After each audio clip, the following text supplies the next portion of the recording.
ইতিহাসে প্রথম বিশ্বযুদ্ধকে বলা হয় দ্য গ্রেট ওয়ার বা মহাযুদ্ধ।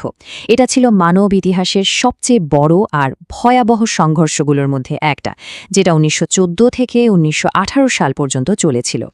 চলুন এর পেছনের ঘটনাগুলো একটু সহজভাবে বোঝার চেষ্টা করা যাক।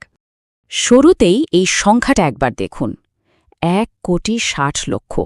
এটা কিন্তু শুধু একটা পরিসংখ্যান নয়, এর পেছনে আছে লক্ষ লক্ষ মানুষের কান্না, ভেঙে যাওয়া স্বপ্ন আর শেষ হয়ে যাওয়া পরিবারের গল্প।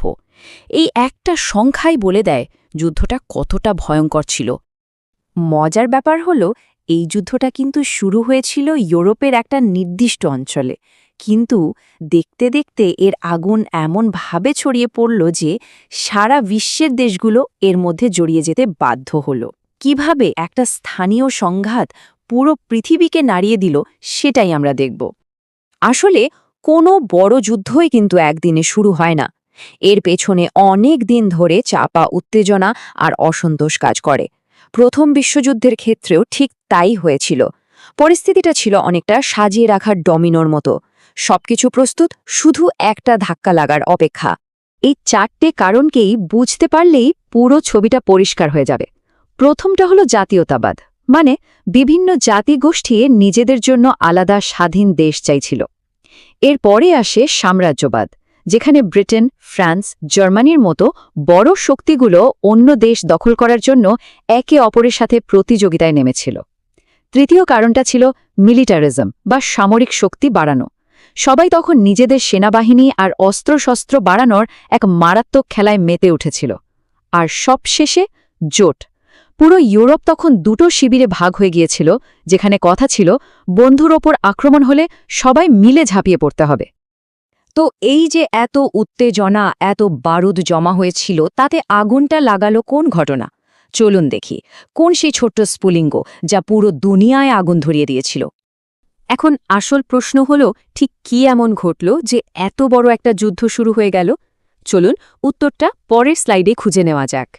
এই সেই দিনটা ১৯১৪ সালের ২৮শে জুন। বসনিয়ার সারায়েভো শহরে অস্ট্রিয়া হাঙ্গেরির যিনি ভবিষ্যৎ রাজা হতেন, সেই আর্চডিউক ফ্রাঞ্জ ফার্ডিন্যান্ডকে একজন সার্বিয়ান জাতীয়তাবাদী গুলি করে হত্যা করে। আর এই একটা ঘটনাই সব হিসেব পাল্টে দেয়। অস্ট্রিয়া হাঙ্গেরির এর প্রতিশোধ নিতে সার্বিয়ার বিরুদ্ধে যুদ্ধ ঘোষণা করে। ভাবা যায়, একটা মাত্র বুলেট পুরো পৃথিবীকে একটা ভয়াবহ যুদ্ধের দিকে ঠেলে দিয়েছিল। অস্ট্রিয়া হাঙ্গেরি যেই না সার্বিয়ার বিরুদ্ধে যুদ্ধ ঘোষণা করল, অমনি ডমিনোগুলো একটা একটা করে পড়তে শুরু করল। সার্বিয়াকে বাঁচাতে রাশিয়া এগিয়ে এলো, আর জার্মানি সমর্থন দিল অস্ট্রিয়া হাঙ্গেরিকে। ব্যাস, এরপর একে একে ফ্রান্স, ব্রিটেন সবাই এই যুদ্ধে জড়িয়ে পড়ল।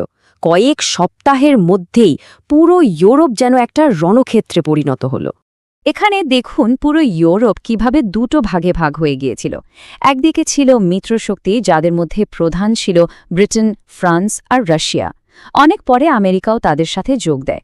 আর অন্যদিকে ছিল কেন্দ্রীয় শক্তি, যার নেতৃত্বে ছিল জার্মানি, অস্ট্রিয়া হাঙ্গেরি আর অটোমান সাম্রাজ্য।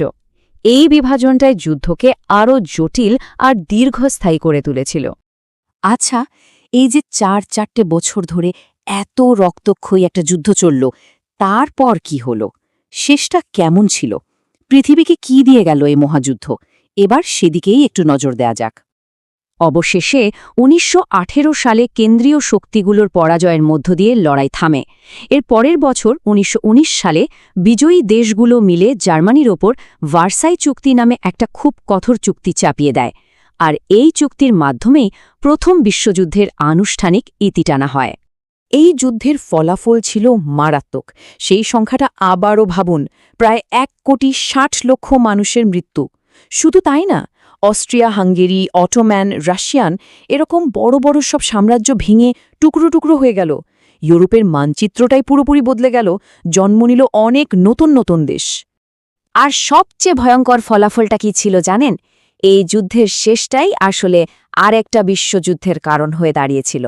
ভার্সাই চুক্তিতে জার্মানিকে এতটাই কোণঠাসা করা হয়েছিল, তাদের উপর এত বিশাল অঙ্কের জরিমানা চাপানো হয়েছিল যে সেটা তাদের মধ্যে এক চরম অপমান আর ক্ষোভের জন্ম দেয়। আর সেই ক্ষোভ থেকেই মাত্র ২০ বছরের মাথায় পৃথিবীর সাক্ষী হয় আরেকটা বিশ্বযুদ্ধের। তাহলে শেষ পর্যন্ত এই প্রশ্নটাই আমাদের সামনে এসে দাঁড়ায়, একটা যুদ্ধ কি আসলেই আরেকটা যুদ্ধের জন্ম দেয়? ইতিহাস কি নিজেকে এভাবেই বারবার পুনরাবৃত্তি করে? এই প্রশ্নটা কিন্তু আমাদের ভাবায়।